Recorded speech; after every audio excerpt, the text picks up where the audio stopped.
Holidays-nale, adu namma GT Holidays da. GT Holidays, South India's #1 travel brand. வங்கக்கடலில் சூறை காற்றுடன் கூடிய கடல் கொந்தளிப்பு ஏற்பட்டுள்ளதால் நாகையிலிருந்து ஆழ்கடலுக்கு சென்ற மீனவர்கள் உடனடியாக கரை திரும்பினர். கடல் கொந்தளிக்கும் காட்சிகளை முதலில் பார்க்கலாம்.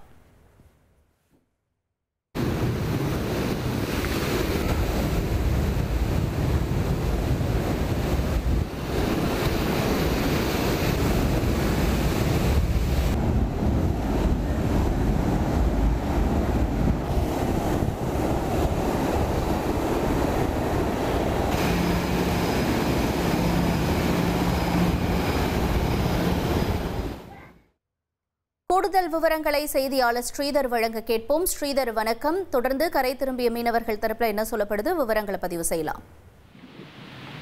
தென்மேற்கு வங்கக்கடல்ல உருவாகி இருக்கிற இந்த காற்றழுத்த தாழ்வு பகுதி காரணமா இலங்கை ஒட்டிய பகுதிகளிலையும் அதே போல இந்த குமரி கடல் பகுதிகளிலையும் மணிக்கு 55 கிலோமீட்டர் வேகத்துல கடல் காற்றும் அந்த சூறை காற்றும் வேகமாக வீசி வருகிறது. இதன் காரணமா வங்கக்கடல்ல பாத்தீங்கன்னா இன்றைக்கு கடல் காற்றும் அதிகமாக வீசுவதன் காரணமாக அங்கு கடல் கொந்தளிப்பு ஏற்பட்டிருக்கிறது. இந்த சூழல்ல தான் ஆழ்கடலுக்கு மீன்பிடிக்க சென்ற அந்த நாகை மாவட்டத்தை சேர்ந்த விசைப்படகுகள் மறு அறிவிப்பு வரும் வரை உடனடியாக கரை திரும்ப வேண்டும் என நேற்று மாவட்ட மீன்வளத்துறை மீனவர்களுக்கு ஒரு எச்சரிக்கையை விடுத்திருந்தது. இதையடுத்து இன்று பெரும்பாலான விசைப்படகுகள் கரை திரும்ப தொடங்கி இருக்கிறது.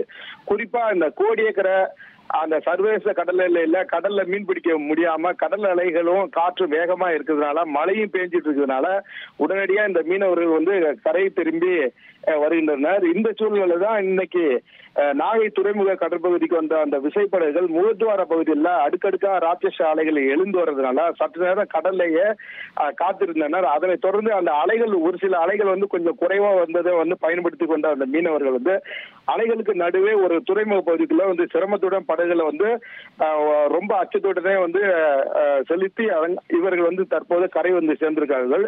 இன்னும் 100க்கும் மேற்பட்ட விசைப்படகுகள் இன்னும் கரை திரும்ப வேண்டிய சூழ்நிலை இருக்கிறது. குறிப்பா அக்கரைப்பேட்டை, கீச்சவங்கப்பம், கல்லார் பகுதிகளை சேர்ந்த படகுகள் அந்தந்த படகு உரிமையாளர்கள் வாக்கி டாக்கி மூலம் தகவல் தெரிவித்திருக்கிறார்கள். அதனை தொடர்பு கொண்டு அந்த படகுகளும் கரை திரும்பி வருகின்றன.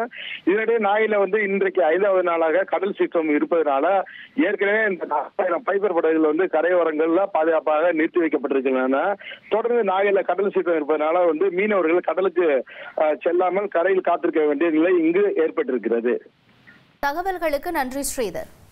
Holidays-nale, adu namma GT Holidays da.